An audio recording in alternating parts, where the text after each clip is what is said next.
Здравейте! Казвам се Роман Георгиев и съм част от екипа на Исторически парк. Започваме една поредица кратки видеа, в които ще ви представим членове от екипа на Исторически парк. Всъщност, те сами ще се представят.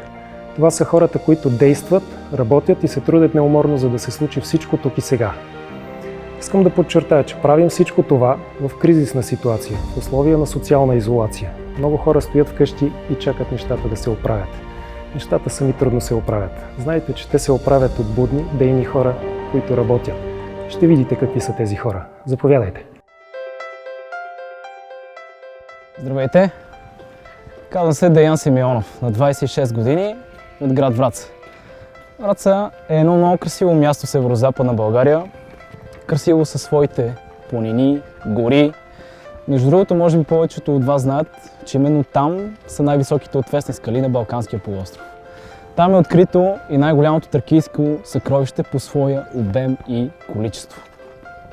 Сега обаче, днес не се намирам във Враца, но също това място, на където съм, е едно също толкова красиво и приказно място. Намирам се в момента на територията на Исторически парк. Може само да се огледате, да видите колко е красиво.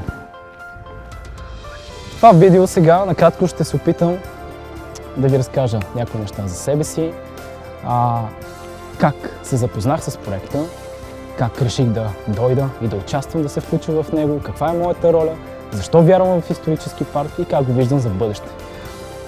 Ако върнем малко лентата назад, мога да кажа за себе си, че преди години винаги съм търсил съмишленици, среда, хора, с които заедно да имаме възможност да изградиме нещо от нулата и да остане то след нас, за едните поколения. Търсейки, не успявах да намеря.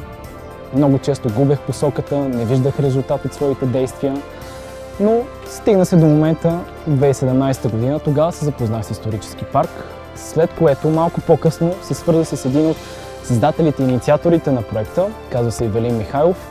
Писах му с молба дали мога да участвам по някакъв начин в проекта, при което той ми отговори положително и на мен само това ми трябваше. Веднага дойдох тук. Като дори си спомням датата, беше 8 ноември 2018 година. Когато дойдох тук, парка беше една строителна площадка, така да се каже. Но днес виждате, че той става все по-красиво място, като ние не спираме да го развиваме. Защото освен тези хубави гледки, ето там, отгоре може да погледнете именно втория етап от изграждането на парка, именно Второ българско царство. Моята роля тук е като екскурзовод. Аз съм един от хората, които съпровождат туристите, нашите гости. Когато те дойдат тук, е необходимо да има човек, който може да ги въведе, да им разкаже за историята, която се е случила тук по нашите земи, понеже ние това целим тук с проекта. Тези неща, които до момента сме изградили и разказваме на хората, това са именно периодите праистория, античност и ранно средновековие. Защо вярвам в проект? Това, което мога да кажа е, понеже всеки ден съм тук, от доста време, може би година и половина някъде. Всеки ден, виждайки ентусиазма на хората, който извира от дълбините на душата им, виждам как те се зареждат от мястото. Виждам, че мястото им дава вяра. И тази вяра, която тя им дава, това ме кара аз също да бъда вярващ. Именно тази вяра, тя дава на човек усещане, че нещата наистина могат да се случат и в България. Тази вяра показва, че нещата имат смисъл.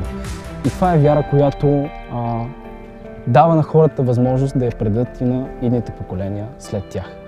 Именно това е причината аз все още да съм тук и за всеки изминал ден да се стремя да подобрявам себе си и да се развивам все повече. Как виждам Исторически парк след известно време? Да кажем един период от около 10 години. Виждам го като едно от най-красивите места в България. Също така, според мен ще стане един огромен източник, един катализатор на позитивна енергия. понеже тук, представяйки историята, хората ще имат възможност да се запознаят и с тя, с самата история, с случките, които са минали по нашите тук земи, също и с личностите, които са живеели тук. Себе си, това, което мога да кажа за себе си, в цялата тая картинка, аз се виждам като един от хората, които ще имат възможност след време, тъй като един такъв период, да кажем от около 10 години е доста дълъг, ще имам възможност да натрупам достатъчно знания, умения, качества, които ще мога да ги предам и на хората, които са след мен. Тъй като това е една от целите на парка, да запознаваме хората и да предаваме своите знания и умения. Понеже в края на едни такива видеа е хубаво да се пожелае и нещо на хората, тук стигаме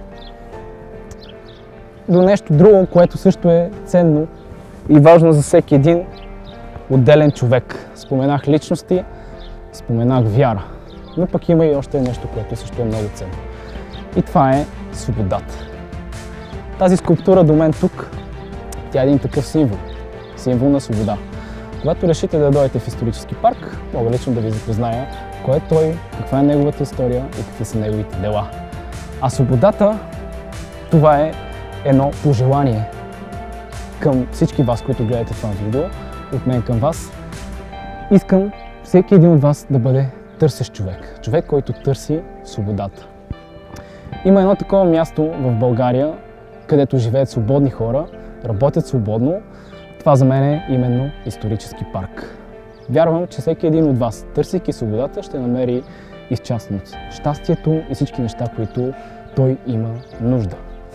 Като по пътя към намирането на свободата има, поне според мен, 3 основни неща, които често пожелавам на хората и искам те да ги следват. И това, което мога да отправя последно като пожелание към вас е: по пътя към свободата пийте повече вода, четете повече книги и носете удобни обувки. Благодаря ви.